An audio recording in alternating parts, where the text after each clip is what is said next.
Seu Barsi, nessa semana que passou, o Banco do Brasil divulgou um fato relevante a respeito do desdobramento das ações, né? É um desdobramento de 100%, uma ação vão virar duas, e a companhia hoje tem uma base acionária ali de 2,8, 2,9 bilhões de ações, e isso vai dobrar.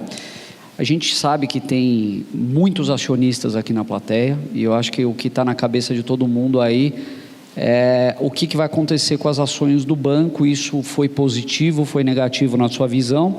E eu acho que dentro dessa resposta, talvez o senhor possa até trazer a visão de outras empresas que fizeram desdobramento recentemente. Então a gente tem, recentemente eu digo nos últimos 2, 3, 4 anos, então tem uma Cosan, tem uma Transmissão Paulista, uma B3, que mais, enfim, Cosan, sem dúvida. Então, assim, o que o senhor pensa disso? Isso pode ser positivo ou negativo para as ações do Banco do Brasil? E aliás, o motivo alegado pelo diretor financeiro foi, dada a valorização dos papéis no último ano, eles querem dar oportunidade de mais pessoas investirem no papel com uma cotação mais baixa. Os desdobramentos, eles têm a sua finalidade. Cada empresa, ela opta ou não por desdobrar os seus papéis de forma tal que ela tenha o quê? Que ela tenha um interesse, não é? O Banco do Brasil já tem um contingente expressivo de acionistas, muito grande. Agora, eu penso da seguinte maneira: provavelmente, talvez, tenha sido oportuno o banco fazer esse desdobramento, primeiro para possibilitar colocar as ações mais dentro de uma mediana de mercado, que possa atrair um pouco mais, não é isso? Não tem dúvida nenhuma que isso vai acontecer. O cidadão desavisado, ele vai falar, poxa, custava 50, agora custa 25. Quer dizer, ele não tem ideia, não tem cultura de investimento para saber que uma viraram duas e o preço o recurso dele é igual. Mas no meu sentimento, baseado num sem número de declarações que eu vi por parte de governantes e de autoridades, eu acho que talvez possa ter sido um procedimento inteligente, que seria o quê? Seria continuar pagando 100% de dividendo sem aumentar o dividendo. Está correto? Então, vamos supor, o Banco do Brasil agora pagou um dividendo de 50 centavos, não é isso? Se ele tiver que continuar essa trajetória, daqui a pouco esses 50 centavos é R$1. Então, tem muitos elementos do governo que acham que isso não é prudente, distribuir dividendos, não é isso? Talvez vocês devam conhecer mais do que eu. Mas o que eu já ouvi de pronunciamentos é uma coisa estrondosa. Já se falaram muito também dos dividendos que aconteceram com a Petrobras, que de repente eles passaram a distribuir um dividendo grande e já não mais vai distribuir dividendo grande. Então, baseado nessa cultura, nessa projeção, a sensação que eu tenho é o seguinte, que foi uma forma encontrada, principalmente pela Previ, tá certo? Que tem uma quantidade grande de ações, de dobrar o dividendo, mas não que o dividendo seja dobrado. Você ganha dobrado pela quantidade de ações, tá certo?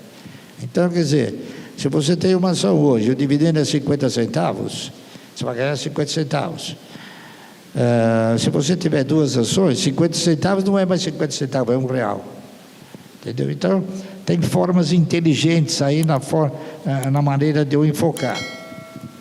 E, além de tudo, também, é claro que eles não vão falar isso, né? Isso aí é uma coisa que você tem que raciocinar e procurar. Mas o que eles estão dizendo é o seguinte: a razão pela qual o banco está proporcionando esse desdobro em função do quê? Em função de proporcionar, de oferecer uma oportunidade melhor, não só a todos os senhores, como também aos funcionários, está entendendo? Porque o banco também ele compra ações e distribui para os funcionários, entendeu? Então, o objetivo do banco é ter uma quantidade, um volume de acionistas expressivo, ou mais expressivo daquilo que ele já tem. Ok? E eu acredito o seguinte, no tempo, não sei quanto tempo, mas no tempo ela vai voltar para R$50. Está correto? Não sei quanto tempo, mas ela vai voltar. Está certo? O senhor acha que essa medida de aumento de base acionária vai impactar alguma coisa no aluguel das ações? Que o senhor é um grande crítico, né, dos aluguéis das ações, de aumento de base acionária. E o Banco do Brasil e o Santander, talvez, dos grandes bancos, eram um dos poucos que mantinham uma base acionária, vamos dizer assim, adequada, né, não tão grande quanto a de Bradesco e de Itaú. Lamentavelmente, eu acho que nunca o Amador Aguiar, que foi quem criou o banco, pensou que um dia o banco que ele criou, que ele desenvolveu, fosse o pior em termos de cotação. Hoje uma ação do Banco Bradesco custa aproximadamente entre 14 e 16 reais, não é isso? É ridículo para um banco dessa expressão. Mas o que acontece? Acontece que o Banco Bradesco, ao longo do tempo, ele foi transferindo o lucro do acionista para o mercado. Através do quê? Através de bonificações. Hoje, o Banco Bradesco tem quase 11 bilhões de ações emitidas. Então, você faz um cálculo. Se ele distribui 25%, para ele te dar um dividendo de R$1, ele tem que dar um lucro de 50, 60 milhões. Está correto? Então, lamentavelmente, a base acionária muito alta também prejudica, é uma das formas de prejudicar. Veja bem, existem duas formas de prejudicar. Ou a base acionária expressiva, tá certo? Ou o estatuto da empresa não prever o pagamento de um bom dividendo, que é o caso de inúmeros que tem por aí. Eu posso citar algumas, né?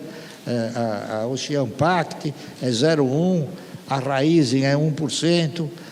Hidrovias, 1%. O PetroRio. A PetroRio, incrível, no estatuto está, o dividendo é 0,001.